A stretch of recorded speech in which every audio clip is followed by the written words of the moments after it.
البدع والأهواء، أهل البدع العقائدية وأهل البدع السياسية. نقول بيننا وبينكم السلف، بيننا وبينكم الكتب، كان فيقول البدع بيننا وبينكم. Bismillahirrahmanirrahim. Alhamdulillahi rabbil alamin. Wassalatu wassalamu ala rasulihil amin wa ala alihi wa ashabihi ajma'in, amma ba'd. Indak ya Khalid.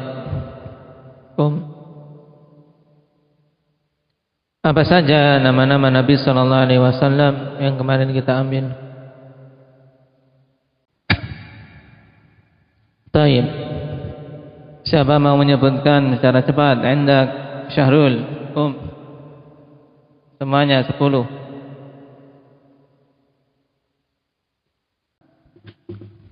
Taib.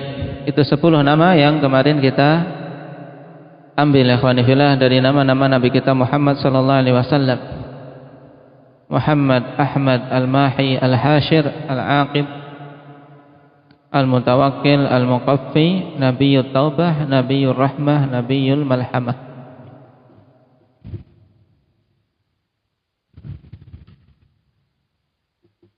Mana di antara nama-nama tersebut yang menunjukkan bahwasanya Nabi kita Muhammad adalah penutup para nabi? Indak Mukasyah, Al-Muqaffi dan Al-Aqib. Taib. Mana di antara nama-nama tersebut yang menunjukkan bahwasanya Nabi kita diutus di akhir zaman sehingga paling dekat dengan tegaknya hari kiamat? Indak Abu Abdur Razzaq.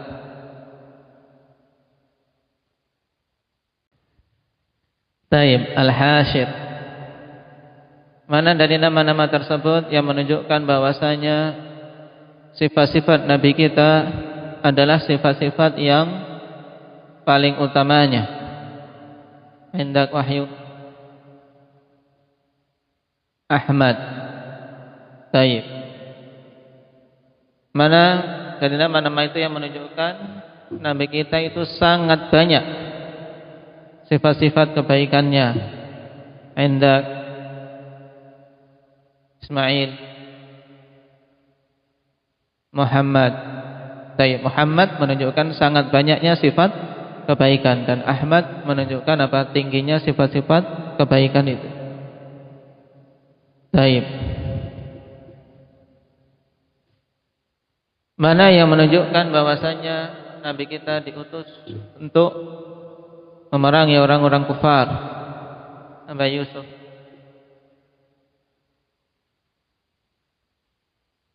Untuk menegakkan jihad.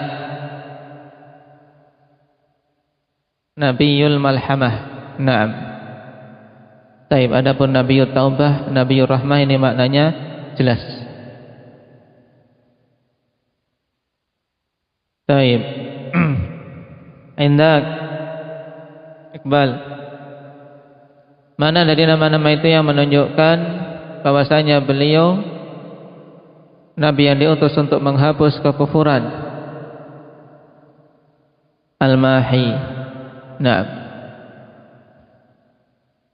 sekarang kita lanjutkan berhubungan dengan hal-hal yang dituntut untuk kita mengetahui dan kita mengenal yang hubungannya dengan Nabi kita Muhammad sallallahu alaihi wasallam. Yang kelima yaitu tentang sifatuhu khalqiyah. Sifatuhul khalqiyah. Kalau kemarin sifat-sifat akhlak beliau, yang secara umum beliau disifati dengan akhlak-akhlak yang mulia. Semua akhlak-akhlak mulia ada pada beliau alaihi salatu wassalam. Di antara yang paling menonjolnya kemarin yang disebutkan apa, Aba Muhammad?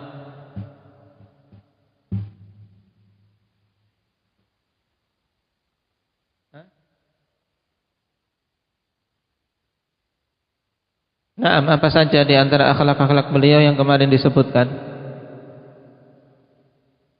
Jujur, dermawan, rendah hati, tawadhu,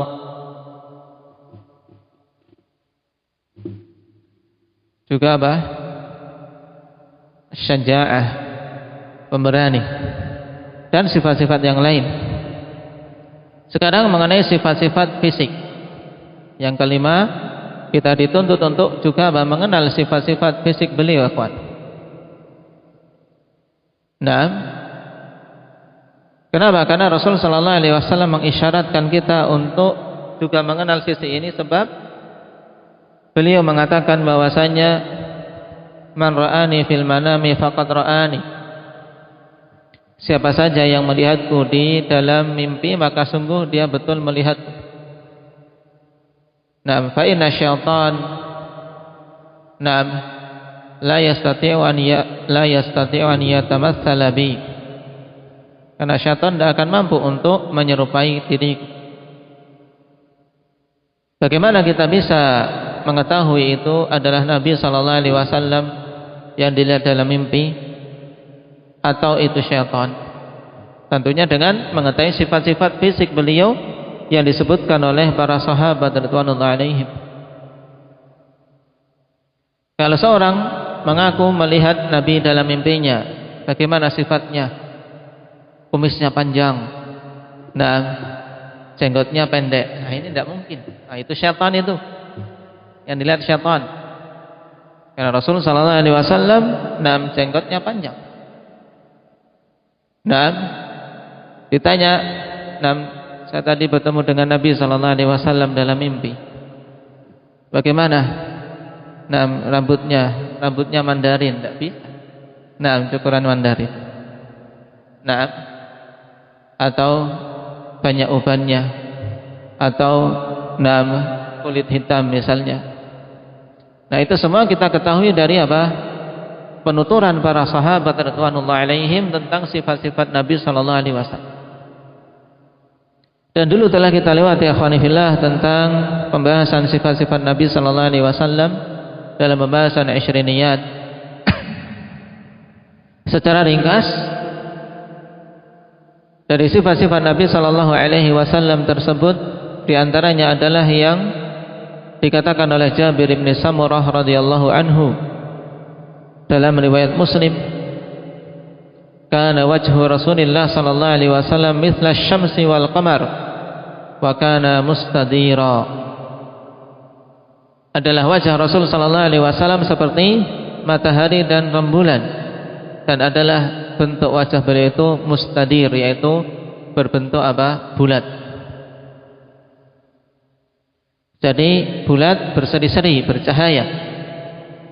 Setiap orang yang melihatnya tertarik.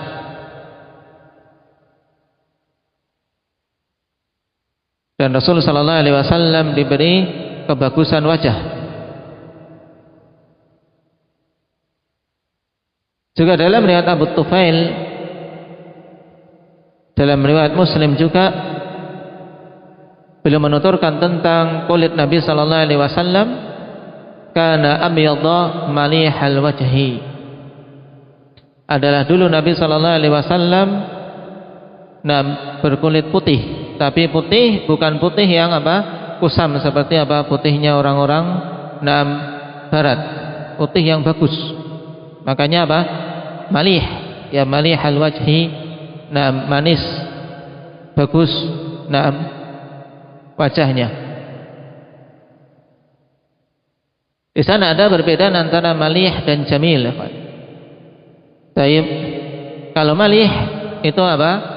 Bagus dipandang dari jauh maupun dari dekat. Ini malih.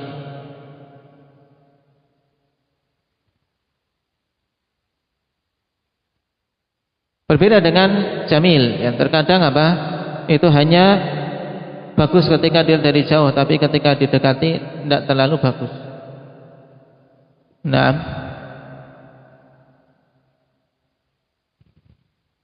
Oleh karena itulah diisyaratkan oleh Abu Tufail dengan ibarat malih.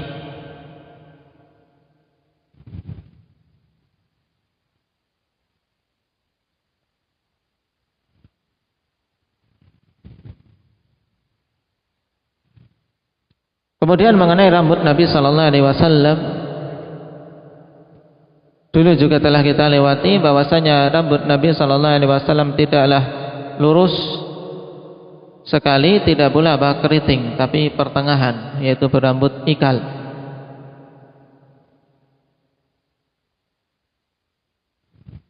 Dan tidak didapati pada rambut beliau uban kecuali sedikit.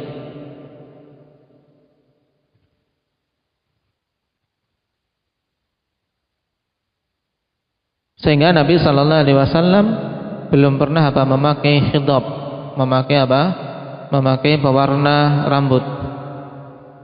Belum pernah rambut beliau diubah warnanya. Karena pengubahan warna rambut diperbolehkan kalau seseorang beruban, untuk diubah dengan hinna.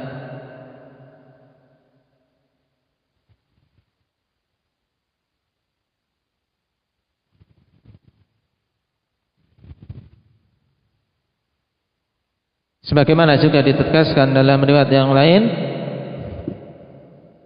lam yakhtadib Rasulullah sallallahu alaihi wasallam, innama kana al-bayadu fi anfaqatihi wa fi sudghain wa fi ar-ra'si nabdhun.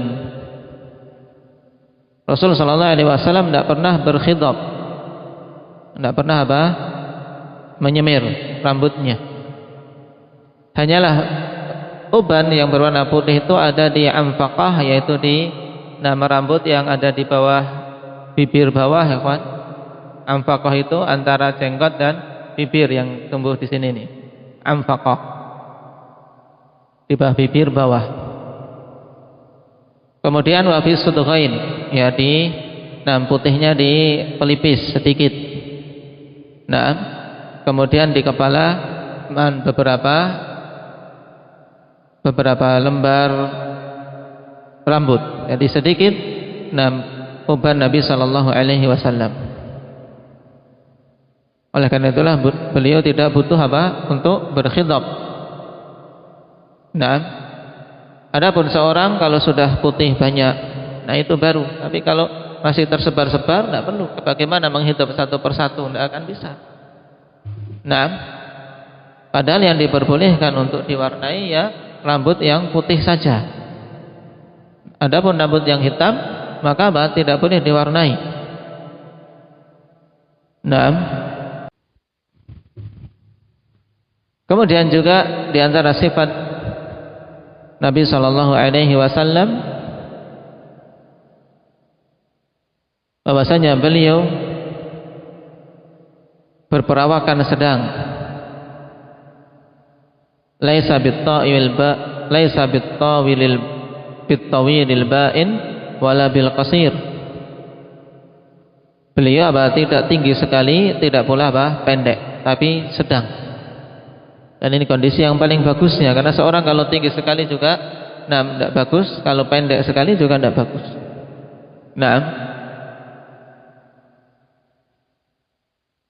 Wala bil abyadil amhaq walaysa bil adam.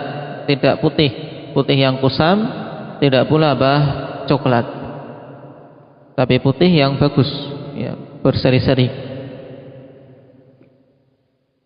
Walaysa bil ja'dil qatat wala bis sabt. Tidak keriting, tidak pula lurus sekali, tapi pertengahan.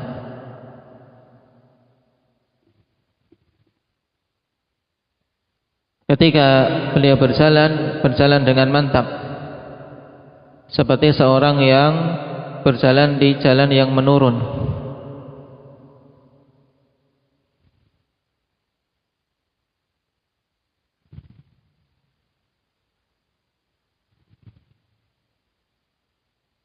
Dan juga di antara sifat yang disebutkan oleh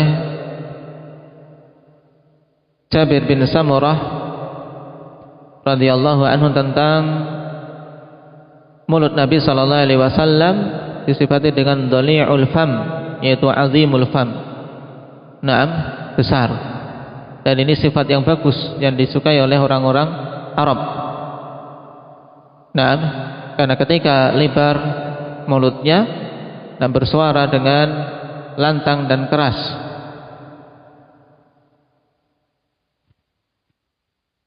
Dan mata beliau ashkalul ain, yaitu tawil, panjang, memanjang matanya. Tapi ini sebagian dari sifat-sifat fisik Nabi sallallahu alaihi wasallam. Siapa yang menginginkan perinciannya, maka melihat pada kitab khusus yang dikarang tentang Syama'il Muhammadiyah, tentang sifat-sifat Nabi kita Muhammad sallallahu alaihi wasallam secara fisik.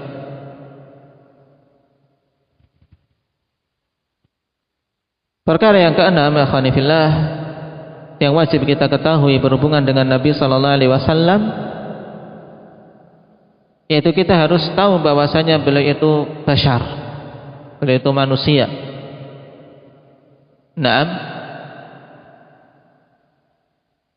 Harus kita yakini beliau itu bashar, manusia, sebagaimana Allah Subhanahu wa taala perintahkan kepada beliau untuk mengatakan qul subhana rabbi hal kuntu illa basyarar rasula.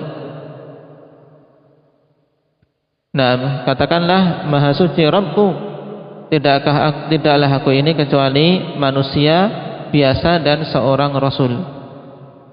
Manusia biasa yang diutus menjadi rasul. Dilahirkan sebagaimana manusia biasa dengan sebab adanya ibu dan bapak. Ibunya Aminah bintu Wahbin dan ayahnya Abdullah ibnu Abdul Muttalib. Yang beliau juga memiliki sifat-sifat sebagaimana sifat-sifat manusia yang lain, mengalami kematian, mengalami kelaparan, butuh makan, butuh minum, dan butuh tidur. Walaupun dari sisi tidurnya Nabi sallallahu alaihi wasallam berbeda dengan tidurnya manusia biasa. Sebab tidurnya Nabi adalah tidur matanya saja. Dan ini kekhususan seluruh para nabi, ya kawan. Nahnu ma'syaral anbiya tanamu a'yunuhum wa la tanamu qulubuhum. Kita ini sekalian para nabi, mata-mata mereka tertidur, tapi hati-hati mereka tidaklah tertidur. Kenapa? Karena para nabi hatinya senantiasa siap untuk menerima wahyu.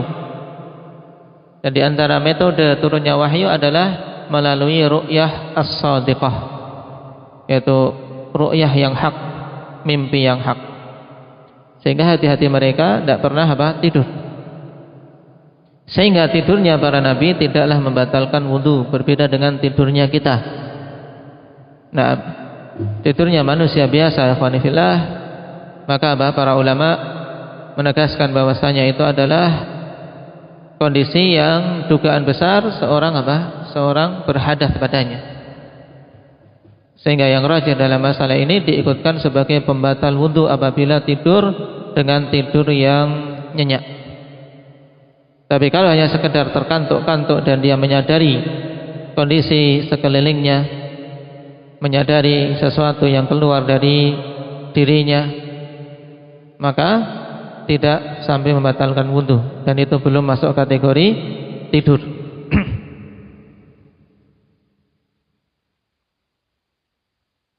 Perkara yang ketujuh,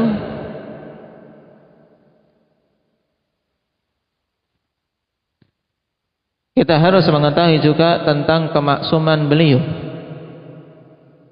bahwasanya beliau adalah seorang yang maksum, yang terjaga dari kesalahan-kesalahan dalam penyampaian risalah. Sebagaimana Allah Subhanahu wa taala tegaskan, "Wa ma yantiqu 'anil hawa in huwa illa wahyu yuha." Beliau tidaklah berucap dari hawa nafsu, melainkan dari wahyu yang diwahyukan.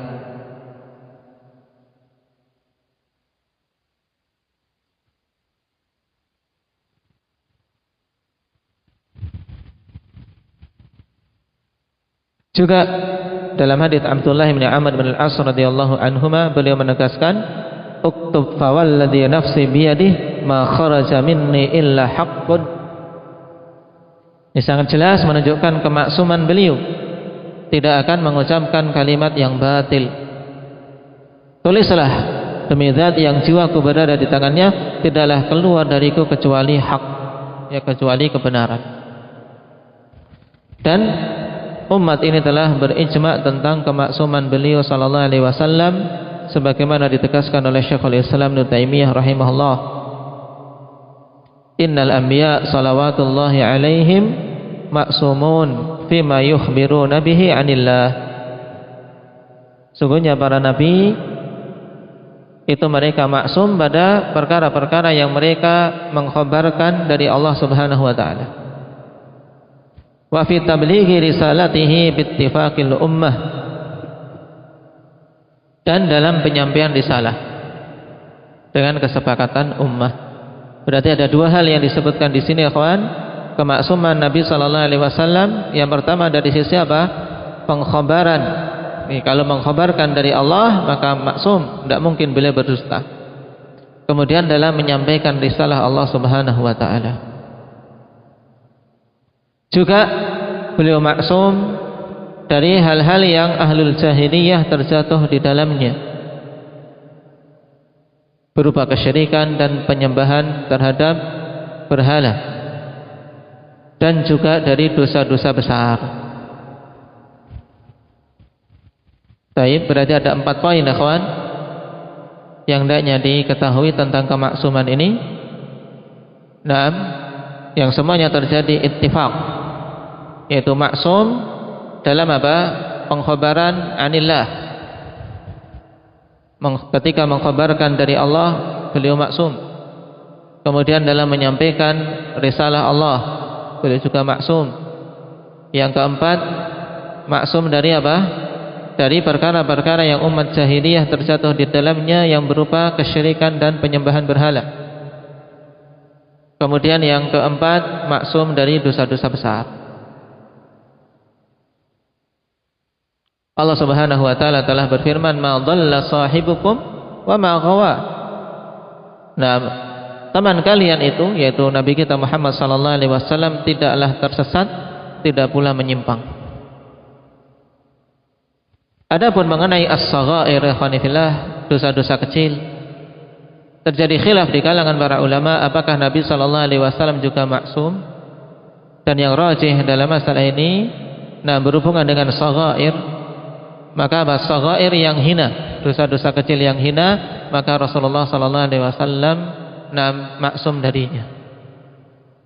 Dosa-dosa kecil yang sifatnya apa? Rendahan, menunjukkan kehinaan dan keburukan adab. Ini Nabi sallallahu alaihi wasallam terjaga darinya.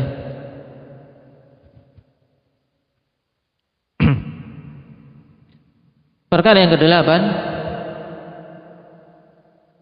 yang hendaknya kita mengetahuinya berhubungan dengan Nabi sallallahu alaihi wasallam, yaitu kita harus tahu bahwasanya Nabi sallallahu alaihi wasallam telah menyampaikan risalah secara sempurna.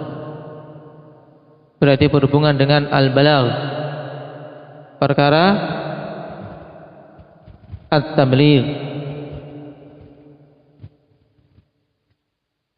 Dan sampai seorang tidak mengetahui ini, tapi harus tahu dan betul-betul meyakini kalau Nabi sallallahu alaihi wasallam telah menyampaikan risalah secara sempurna.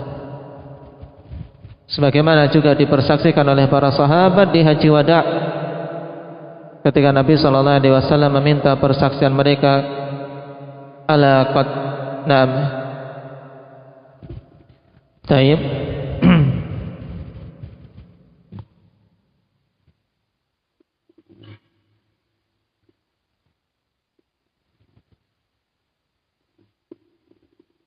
sebagaimana dalam hadis yang diriwayatkan oleh Imam Muslim, Nabi sallallahu alaihi wasallam mengatakan kepada para sahabat, "Wa qad taraktu fikum ma lan tadillu ba'dahu in i'tasamtum bih. Kitab Allah wa antum tus'aluna anni fama antum qailun." Sungguh aku telah tinggalkan pada kalian perkara yang kalian tidak akan tersesat selamanya jika berpegang teguh dengannya, yaitu kitabullah. Dan kalian akan ditanya tentangku, maka apa yang akan kalian katakan? Maka para sahabat mengatakan, nasyhadu annaka qad ballaghta wa addaita wa nasahta. Kami bersaksi bahwasanya engkau ya Rasulullah telah menyampaikan dan menunaikan serta menasihati. Kemudian Nabi mengangkat jari telunjuknya ke langit, kemudian mengarahkan kepada manusia dan mengatakan, Allahumma syhad, Allahumma syhad. Ya Allah saksikanlah, ya Allah saksikanlah.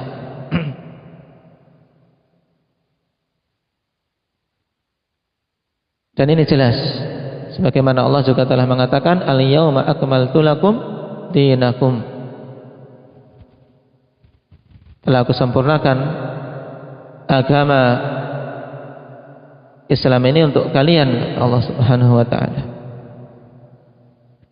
Perkara yang ke-9 tentang keumuman risalah beliau, bahwasanya risalah Rasul sallallahu alaihi wasallam risalah yang ammah, atau dengan kata lain risalah yang universal, mencakup keseluruhan jin maupun manusia, dari semua lapisan, dari semua kabilah, dari semua jenis bangsa. Semuanya apa? Wajib menerima risalah Nabi sallallahu alaihi wasallam, sebagaimana telah kita lewati dalam banyak pelajaran, wa ma arsalnaka illa kafatan linnas. Tidaklah kami utus engkau wahai Muhammad kecuali kepada keseluruhan manusia. Ini 10 hal atau 9 hal, ikhwan. Nah, yang ke-10 berhubungan dengan istifa'uh, yaitu apa? Tentang pemilihan Allah Subhanahu wa ta'ala untuk beliau. Maksudnya bagaimana? Kita harus meyakini tentang istifa'ullah. Maksudnya bahwasanya Nabi sallallahu alaihi wasallam beliau menjadi nabi bukan usaha, bukan karena beliau cerdas, bukan karena beliau pandai, bukan, tapi semata-mata karena Allah Subhanahu wa ta'ala memilih beliau untuk menjadi rasulnya. Nah, sebagaimana dalam ayat, Allahu yastafi minal malaikati rusulan wa minan nas. Allah Subhanahu wa ta'ala memilih dari kalangan para malaikat rasul-rasulnya, juga dari kalangan manusia. Baik.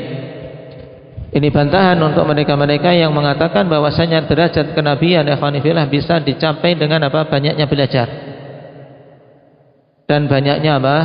Banyaknya beribadah. Ini pernyataan batil. Orang-orang ahli filsafat ikhwanifillah sebagian meyakini itu, bahwasanya kenabian itu bisa dicapai dengan banyak belajar, banyak merenung, banyak tafakkur dan seterusnya. Nah, tapi nas dalam ayat ini menunjukkan bahwasanya itu semata-mata adalah istifa minallah, pilihan dari Allah Subhanahu wa ta'ala.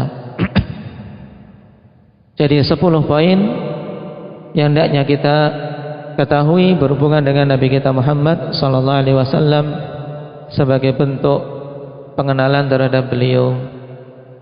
Barakallahu fiikum. Nakta'i bihadza, subhanakallah wa bihamdika, asyhadu